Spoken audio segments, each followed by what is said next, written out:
बच्चों, एक बार फिर से आप सभी लोगों का चैनल में स्वागत है। ये आपका 2022 का एक न्यूमेरिकल है जो उत्तल लेंस और समतल दर्पण के कॉम्बिनेशन पे आधारित है। तो पहले न्यूमेरिकल देखिए, फिर सॉल्यूशन हम लोग इसका देखते हैं। एक उत्तल लेंस और एक समतल दर्पण परस्पर 20 सेंटीमीटर की दूरी पर है। लेंस पर आपतित समांतर किरण पुंज द्वारा अंतिम प्रतिबिंब लेंस के प्रकाशिक केंद्र पर बनता है।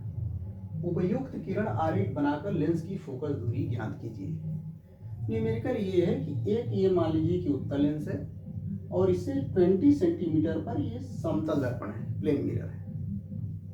न्यूमेरिकल ये कह रहा है कि एक पैरेलल जो रेज है वो उत्तल लेंस पर पड़ती है और जो फाइनल इमेज बनता है इस दर्पण द्वारा वो लेंस के ऑप्टिकल सेंटर पे बनता है, प्रकाशिक केंद्र पर यहाँ पर। तो आपको किरण आरेख खींचना है और बताना है कि इस उत्तल लेंस की, कन्वेक्स लेंस की फोकल लेंथ क्या होगी। तो इसके लिए दो चीज जानना है। पहली चीज आप जानते हो कि ये उत्तल लेंस का जो द्वितीय मुख्य फोकस का डिफिनीशन होता है वो क्या होता है। तो आप जानते हो जब भी पैरेलल रेज किसी उत्तल लेंस पर पड़ती है तो रिफ्रैक्शन के पश्चात इस उत्तल लेंस की द्वितीय मुख्य फोकस पर मिलती है। जैसे ये है, ये पैरेलल रेज है तो ये फोकस पर मिलेगी। अगर पैरेलल आ रही है इसका अर्थ है कि ऑब्जेक्ट बहुत दूर है और वहां से किरण आके यहाँ फोकस पर मिल रही है, अर्थात जो प्रतिबिंब है फोकस पर बन रहा है। तो इस फोकस से ऑप्टिकल सेंटर के बीच की जो डिस्टेंस होती है वो इसकी फोकल लेंथ के बराबर होती है।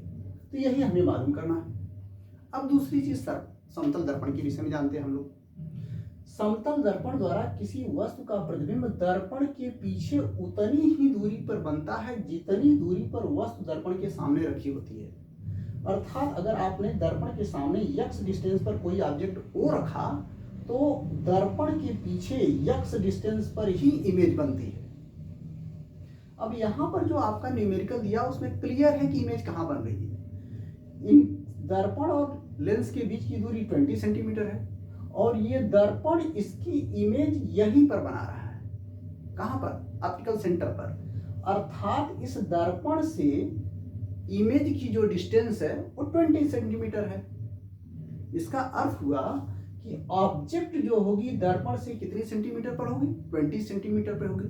अर्थात ये जो किरण चल रही है अगर ये फोकस पर मिल रही है तो ये फोकस पर बना हुआ प्रतिबिंब इस दर्पण के लिए ऑब्जेक्ट का काम कर रहा है और ये दर्पण यहाँ पर उसकी इमेज बना दे रहा है ऑप्टिकल सेंटर पे। तो ये 20 सेंटीमीटर होगा तो ये भी 20 सेंटीमीटर होगा, क्योंकि इसके द्वारा फाइनल इमेज तो यही बननी है, लेकिन यहाँ न बन के ये पहले दर्पण से टकरा रही है और उसका इमेज यहाँ बन जा रहा है। इसका अर्थ है कि जितने सेंटीमीटर ये दूर है उतने सेंटीमीटर ये है और ये वस्तु का काम कर रहा है और ये प्रतिबिंब बन गया। तो किरण आरेख आपका इस तरह से होगा कि ये आपकी किरण जा रही है, कहाँ ये जाके मिलेगी? यहाँ पर मिलती, यहाँ पर फोकस में। लेकिन पहले ही दर्पण हो गया तो ये किरण को रिफ्लेक्ट कर रहा है और ये कहाँ पर मिला दे रहा है? आपका ऑप्टिकल सेंटर पे। इसी तरह से दूसरी रेज ये जो जा रही है ये भी वहां पर जाके मिलती यहाँ पर, लेकिन यहाँ पहुंचने से पहले ही यहाँ दर्पण से रिफ्लेक्ट होके कहाँ पहुंच जा रही है? ऑप्टिकल सेंटर पे। ये किरण आरेख हो गया।